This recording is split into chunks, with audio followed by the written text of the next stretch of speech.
नमस्कार मित्रांनो, लाखो विद्यार्थ्यांच्या भविष्याशी खेळ करणाऱ्या नीट पेपरफुटीच्या निषेधार्थ आज देशाच्या राजधानीत अभूतपूर्व उद्रेक पाहायला मिळाला। परीक्षांमधील घोटाळे आणि भ्रष्टाचाराच्या विरोधात संतापलेल्या हजारो आंदोलक विद्यार्थ्यांनी थेट संसद भवनावर धडक दिली आहे। केंद्रीय शिक्षण मंत्री धर्मेंद्र प्रधान यांच्या राजीनाम्यासाठी विद्यार्थ्यांनी संसद परिसर घोषणांनी हादरवून सोडला असून तेथे प्रचंड गोंधळ निर्माण झाला आहे। NTA आणि शिक्षण व्यवस्थेतील लिसाळपणामुळे लाखो प्रामाणिक विद्यार्थ्यांचे स्वप्न चक्काचूर झाले आहे। आम्हाला न्याय हवा आणि धर्मेंद्र प्रधान यांनी तत्काळ राजीनामा दिला पाहिजे या प्रमुख मागण्यांसाठी विद्यार्थी रस्त्यावर उतरले आहेत।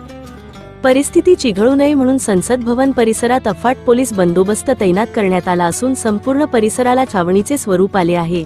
मात्र पोलिसांचे बॅरिकेड्स तोडून पुढे जाण्याचा निर्धार विद्यार्थ्यांनी केला आहे। आपल्या न्याय हक्कांसाठी शांततेने आंदोलन करणारे या विद्यार्थ्यांचा आवाज दाबण्यासाठी अखेर पोलिसांनी बळाचा वापर केला आहे।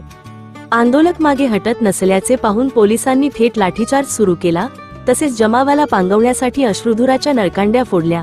या पोलीस कारवाईत अनेक विद्यार्थी जखमी झाले असून अनेक आंदोलनकर्त्यांना पोलिसांनी ताब्यात घेतले आहे। विद्यार्थ्यांच्या या आक्रोशाने संसदेबाहेरील रस्ते रक्ताळले आहेत। एकीकडे लाखो विद्यार्थ्यांचे भविष्य धोक्यात आले असताना सरकार केवळ आश्वासनं देत आहे आणि विद्यार्थ्यांवर लाठ्या चालवत आहे। या संपूर्ण प्रकरणावर तुमचे काय मत आहे? पेपरफुटीची नैतिक जबाबदारी स्वीकारून शिक्षण मंत्र्यांनी राजीनामा दिला पाहिजे का? आणि विद्यार्थ्यांवर झालेला हा लाठीचार्ज योग्य आहे का? तुमच्या प्रतिक्रिया खाली कमेंट बॉक्समध्ये नक्की कळवा। या संवेदनशील विषयावरील प्रत्येक अपडेटसाठी आपल्या चॅनेलला आताच सबस्क्राइब करा आणि हा व्हिडिओ जास्तीत जास्त शेअर करा। धन्यवाद।